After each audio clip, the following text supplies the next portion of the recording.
संजय मुंडे म्हणालेत की मित्राची आठवण येते आणि आज मित्र सोबत नाही याची खूप म्हणजे उणीव सुद्धा भासते आहे. कोण आहे पण मित्र त्याचा? म्हणजे आता उघडच त्यांचा मित्र जर कोण असेल तर वाल्मिक कराड यांच्याविषयीच ते बोलतात. असं जर तो म्हणला असेल तर मी काय ऐकलं नाही ते. असं जर म्हणलं असेल तर त्याच्यासारखा नीच माणूस दुसरा कोणी नाही. तर संतोष भाईची इतकी क्रूर हत्या करून तो जर म्हणत असला की मला कोणी वाचवते, तर त्या धन्या इतका दुसरा नीच माणूस या पृथ्वी तलावर दुसरा असू शकत नाही. तो मित्र असो किंवा ते स्वैर असो, वाईट कृत्य जर केलं तर त्याचं कधीच समर्थन करायचं नाही.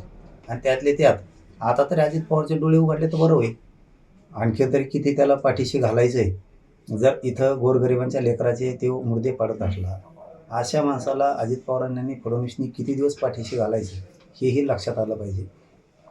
परंतु समाजालाही सांगणं गरजेचं आहे की एक गोष्ट लक्षात ठेवा, मग जात कुठली असू द्या, महाराष्ट्रभरातल्या सगळ्या जनतेला सांगतो आणि विशेष करून मराठ्यांना सुद्धा सांगतो की बघा, याची शब्दातून का होईना जर तो म्हणला असेल तर शब्दातून का होईना उघडं पडलं, फक्त आणि फक्त गुंडगिरी,